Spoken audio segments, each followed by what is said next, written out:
하나님 말씀 같이 보겠습니다. 누가복음 17장 20절로 21절입니다. 바리새인들이 하나님 나라가 어느 때 임하나이까 묻거늘 예수께서 대답하여 가라사대 하나님 나라는 볼 수 있게 임하는 것이 아니요 또 여기 있다 저기 있다고도 못하리니 하나님 나라는 너희 안에 있느니라. 아멘. 앞전에 해주신 우리 권 목사님께서 천국에 대해서 잘 말씀을 해 주셨습니다. 하나님 나라, 천국을 전하는 것은 아주 중요합니다. 인생의 결국, 인생의 목적, 인생 결말이 천국과 지옥으로 나눠진다는 것입니다. 나눠질 때 우리는 어디를 택할 것인가? 우리의 삶이, 일생 동안의 삶이 어느 방향을 향하여 가고 있는데 그것은 내가 선택하는 것이라는 것입니다. 천국에 세 가지가 있는데 천국에 실제가 있고 천국에 외형이 있습니다. 그리고 천국에 나타남이 있습니다. 오늘 누가복음 17장에서 하시는 말씀은 천국의 실제에 관한 부분입니다. 하나님 나라가 어느 때에 임하나이까? 하나님 나라는 하나님 임하는 부분은 하나님 손 안에 있습니다. 그리고 때와 시기는 아무도 알 수 없습니다. 이 땅에서 우리는 천국의 실제를 살아야 되는데 하나님 나라가 임하는 것은 볼 수 있게 임하는 것이 아니라고 말씀하십니다. 그리고 여기 있다 저기 있다고도 못하리니 하나님 나라는 너희 안에 있느니라 이렇게 말씀하셨습니다. 실로 주님은 천국의 실제이시기 때문에 우리 안에 내주하심으로 우리 모두를 천국 백성이 되게 하셨고 천국 백성을 으로서 합당하게 생활하기 위하여 우리는 마태복음 5장, 6장, 7장을 우리에게 주셨습니다. 이런 실제를 살아야 되는 것은 아주 중요한데 그러한 천국의 실제가 우리에게 너무나 소중하기 때문입니다. 천국에 관한 이런 부분들을 말씀드릴 때에 우리는 세례 요한을 빼놓을 수 없습니다. 세례 요한이 광야에서 외치는 자의 소리로서 회개하라 천국이 가까이 왔다라고 말씀하셨기 때문입니다. 세례 요한에 관해서 우리는 그가 사가랴의 아들이요 엘리사벳의 아들이라는 것을 잘 알고 있습니다. 말라기서 3장 1절에 보면은 내가 내 사자를 보내리니 그가 앞서가서 내 길을 예비하리라 이렇게 말씀하십니다. 실로 세례 요한은 광야에서 외치는 자의 소리가 되었습니다. 그리고 이사야서 40장에서는 이 광야에서 외치는 자의 소리를 말씀하고 있는데 거기에서 두 가지를 말하고 있습니다. 두 가지는 한 가지는 광야에서 외치는 자의 소리가 있는데 그 소리는 너희는 주의 길을 예비하라. 주의 첩경을 평탄케 하라. 산마다 낮은 산마다 낮아지고 골짜기가 도두어지고 험한 곳이 평지가 될 것이요 너희가 주의 오심을 보리라고 이렇게 말씀하십니다. 또 한 말씀은 모든 육체는 풀과 같고 육체의 영광은 풀의 꽃과 같으니 풀은 마르고 꽃은 시들어도 하나님의 말씀은 세세토록 있도다 이렇게 말씀하십니다. 그래서 광야에서 외치는 자의 소리가 두 가지가 있다라는 것을 이사야 40장에서 잘 말씀하고 있습니다. 누가복음 1장 17절에서는 그가 엘리야의 능력과 엘리야의 심령으로 우리에게 왔다라고 말하고 있는데 엘리야의 능력 그리고 엘리야의 영으로 우리에게 와서 광야에서 외치는 자의 소리가 되었습니다. 그는 실로 제사장의 아들로서 당연히 거룩한 옷을 입고 또 성전에서 거룩한 음식을 먹으며 모든 사람의 칭송을 받고 존경을 받는 그런 제사장의 역할을 해야 함에도 불구하고 그는 단호히 그것을 거절했습니다. 그리고 나서 그는 광야에서 외치는 자의 소리가 되었고 메뚜기와 석청을 먹으며 가죽 허리띠를 띠고 이렇게 또 낙타 털옷을 입고 외치는 자가 되었습니다. 그가 외친 것이 회개하라, 천국이 가까이 왔다라고 말씀하셨습니다. 천국이 가까이 온 그때에 광야에서 상황을 이렇게 보면은 그때의 상황에서 우리는 예수님께서 이따가 사역하시기 전에 그를 천거하는 예수 그리스도를 이 땅으로 이끌어오는 그의 사역을 시작하는 그러한 일을 했던 것입니다. 그래서 그가 내 뒤에 오시는 분은 그의 신들매를 들기도 감당치 못하겠노라. 나는 물로써 세례를 주거니와 내 뒤에 오시는 분은 불로써 너에게 세례를 주실 것이라고 이렇게 말씀하십니다. 그리고 그에게 나오는 많은 사람들아, 그 사람들에게 이렇게 외쳤다. 이렇게 외쳤습니다. 이 독사의 자식들아, 누가 너에게 이 말 임박한 진노를 피하게 하더냐 하고서 나오는 모든 사람들을 요단강에 쳐박아서 그들을 세례를 주었던 것입니다. 당연히 예수님께서도 세례 요한에서 세례를 받으시고 올라오실 때 세 가지 사건이 있었는데 하늘이 열리고 두 번째는 성령이 비둘같이 그의 머리 위에 임하시고 세 번째는 하늘에서 소리가 있는 내 사랑하는 아들이요 내 기뻐하는 자라 이렇게 말씀이 있었습니다. 이렇게 세례 요한으로부터 침례받으신 예수 그리스도께서 사역을 시작하실 때도 동일하게 회개하라 천국이 가까이 왔다라고 말씀하셨고 마태복음 10장에서 제자들을 둘씩 파송하기 위한 그런 준비에서 너희가 마을들로 가서 회개하라 천국이 가까이 왔다 하라라고 이렇게 명하셨던 것을 볼 수 있습니다. 그때까지 주님이 오셨지만 이 땅에 아직 교회가 생기지 않았으므로 천국이 임하지 않았던 것을 우리는 살펴볼 수 있습니다. 여기서 중요한 사실 하나는 예수님께서 메시아고 그리스도이기 때문에 구약의 많은 말씀들이 메시아인 그리스도를 또 예수 그리스도를 나타내는 것임에도 불구하고 예수 그리스도께서 이 땅에 오셨는데 그들은 여전히 성전 안에서 소, 양, 염소, 비둘기를 잡으면서 그 피를 뿌리고 그 제사를 드리고 있었다라는 것입니다.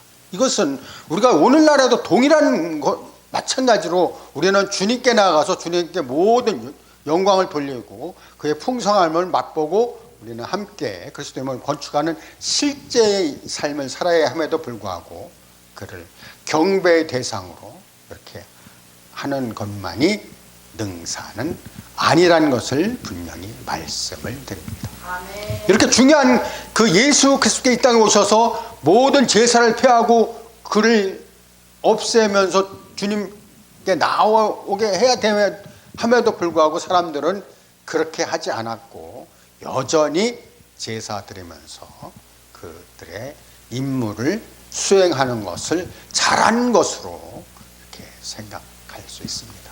그것이 오늘날에도 우리에게 경종이 될 수 있습니다.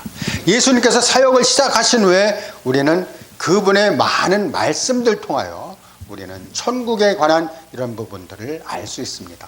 마태복음 4장 23절에서 그가 회당에서 가르치시며 천국 복음을 전파하시며 많은 사람을 고치실 때에 수많은 사람들이 병 고침을 받았고 천국에 관한 부분이나 많은 가르침을 받았다는 것을 볼 수 있습니다. 이 말씀이 아주 중요하기 때문에 마태복음 4장 23절에 또한 9장 35절에 동일하게 두 번씩 나오는 것을 볼 수 있습니다. 그가 산상수훈을 마태복음 5장, 6장, 7장을 반포한 후에 8장에서 많은 병자들을 고친 것은 천국 백성이 되게 하기 위해서 일한 힘든 것이나 연약한 것이나 병든 것을 고치고 합당한 천국 백성으로의 삶을 살 수 있도록 그렇게 인도하셨다라는 것을 볼 수 있습니다. 이렇게 이 땅에서 주님이 오셔서 사역을 하신 것 세 가지 대표적인 것이 가르치시고 전파하시고 고치시고, 회당에서 많은 부분들 모르는 사람들에게 하나님 나라 또 천국 이런 많은 것들 가르치시고 병든 자를 고쳐줬다는 것을 우리는 알 수 있습니다. 그러한 사역을 한 후에 그가 죽고 부활하신 후에 마태복음 사도행전 1장에서는 40일 동안에 하나님 나라를 반포하고 하나님 나라를 가르쳤음에도 불구하고 제자들은 거기에 전혀 감각이 없었습니다. 그래서 그들이 다시 묻는 것은 이스라엘 나라의 회복이 어느 때입니까? 묻고 있습니다. 제자들에게 40일 동안을 하나님 나라 천국에 관해서 알려줬음에도 불구하고 그들은 여전히 옛 창조 안에 있는 이스라엘 나라의 회복에 관심을 갖고 그렇게 물어본 것을, 주님께 여쭤본 것을 살펴볼 수 있습니다. 주님이 대답하시기를 때와 기한에 관해서는 내가 알 바니요, 너에게 성령이 임하시면 너희가 권능을 받고 온 유대와 사마리아와 땅끝까지 이르러 내 증인이 되리라, 내 순교자가 되리라, 이렇게 말씀하시면서 많은 사람들이 보는 가운데서 올려가시고 그 후에 갈릴리 사람들 어찌하여 너희가 하늘을 쳐다보느냐, 너희가 본 예수는 본 그대로 다시 오시리라, 이렇게 말씀을 하고 있습니다. 우리는 누가복음 17장 오늘 읽을 말씀에서 하나님 나라가 어느 때에 임하나이까 이렇게 말씀에 대해서 많은 사람들이 천국이 이미 임했다라고 얘기합니다. 아까 말씀드린 천국의 실제, 그 다음에 외형, 그 다음에 나타남에 관해서 천국의 실제는 있을지라도 나타남은 아직 없는 것입니다. 그것은 천년 왕국이 되어야 가능한 것인데, 그것이 많은 사람들이 이 말씀을 붙잡고 천국이 이미 임했기 때문에 우리는 천국을 기다릴 필요가 없다, 이런 얘기를 함으로써 말씀을 호도하고 있는 많은 사람들을 볼 수 있는데, 이런 것은 바로 잡아야 될 것이라고 생각이 됩니다. 이렇게 천국은 우리에게 아주 중요한 그런 말씀을 우리에게 공급하고 있는데, 우리가 천국을 목적을 삼을 때 우리의 땅에 있는 모든 것들은 다 시시해져서 또 하찮게 여겨져서 땅에 있는 모든 것들에 소망을 두지 않을 것입니다. 아까 목사님이 말씀하신 대로 우리의 영광의 소망이신 그리스도께 소망을 두며 모든 목표를 그를 얻는 데 사용하고, 사도 바울이 말한 것처럼 다른 모든 것들 배설물로 여기는 그러한 삶이 우리에게 있게 될 것이라는 것입니다. 이렇게 사도 바울도 많은 경우에 본인이 한 이런 것들에 관해서 은혜의 복음을 전한 것을 볼 수 있는데, 사도 바울이 어떻게 좀 바뀌었는가를 우리는 사도행전 20장에서 한번 보겠습니다. 20장과 28장에서 한번 살펴보겠습니다. 사도행전 20장입니다.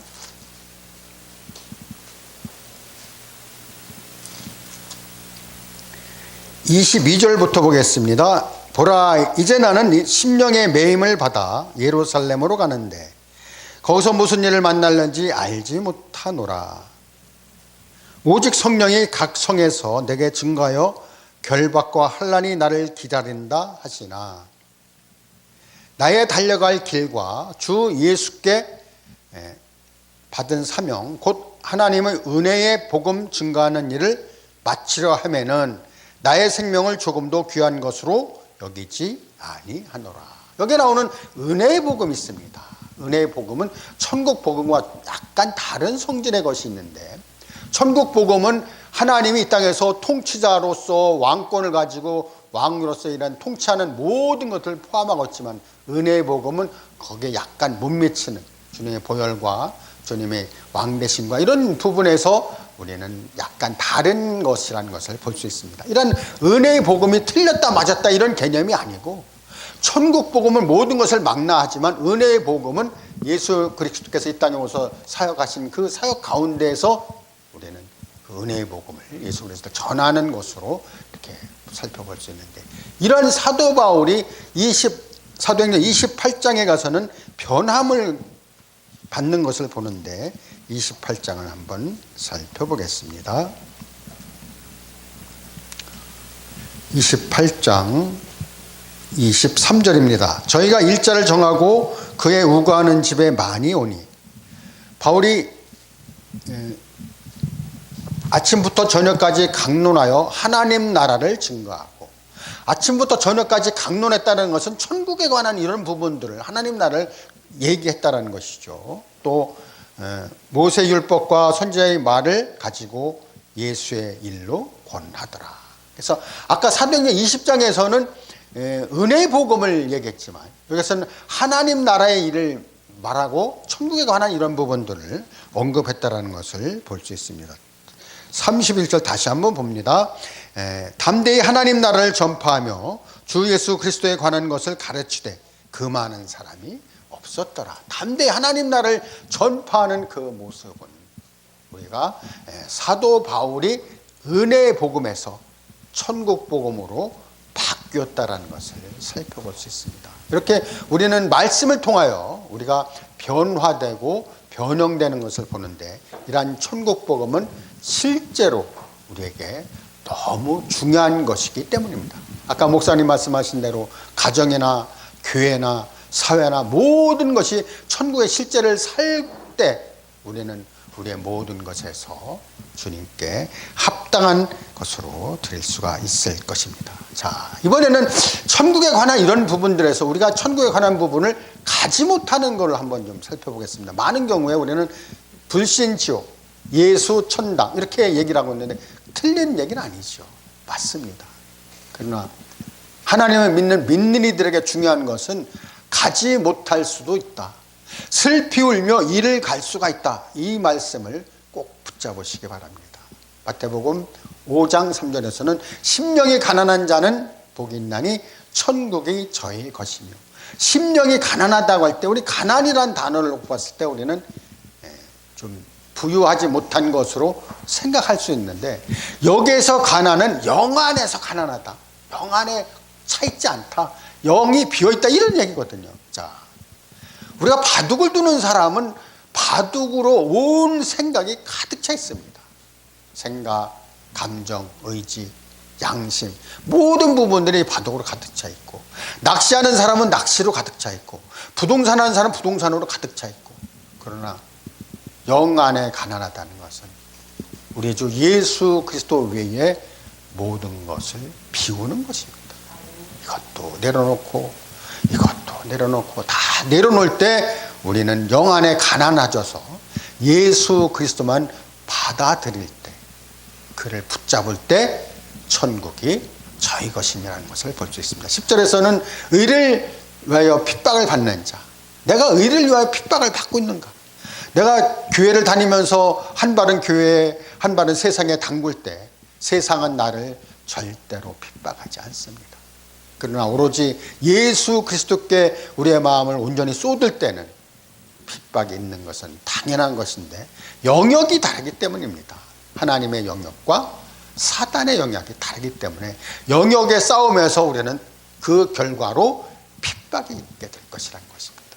사도행전 14장에서 사도 바울은 하나님 나라에 들어가려면 많은 환난을 거쳐야 할 것이라고 말씀하고 있는데, 이것은 이 더베, 루스드라, 이고니온 그 땅에 와서 복음을 전할 때 루스드라에서 돌에 맞아서 성 밖에 내친 그 사도 바울을 다시 툭툭 털고 일어나서 복음을 전한 이런 일이 있은 다음에 하나님 나라에 들어가면 많은 환난을 거쳐야 할 것이라고 사도 바울은 증언하고 있는 것입니다. 이렇게 우리는 이 의를 위하여 핍박을 받는 이런 부분들이 우리에게 있는가? 만약 의를 위하여 핍박을 받는 것이 나에게 없다면은 나는 천국과 좀 거리가 있지 않을까, 이런 생각을 해봅니다. 자, 7장에서는 나더러 주여 주여 하는 자마다 천국에 다 들어갈 것이 아니오 하나님의 뜻대로 행하는 자라에 들어가. 그럼 하나님의 뜻이 무엇인가를 우리는 살펴봐야 됩니다. 하나님의 뜻, 하나님의 일은 우리 주 예수 그리스도를 믿는 것입니다. 자, 그리고 나서 내가 주의 이름으로 선지자 노릇하고 주의 이름으로 귀신을 쫓아내고 주의 이름으로 많은 권능을 행치 아니하였나이까 하리니, 귀신을 쫓아내고 선지자 노릇하고 권능을 행한 이것이 틀렸다는 얘기가 아니죠. 이것을 일생 동안 붙잡고 하는 분들이 있습니다. 자, 복음을 전하는 이런 부분에서 어떤 부분들은 병 고치는 은사를 붙잡고 일생은 그거 갖고 삽니다. 병 고치는 것이 틀린 게 아니죠.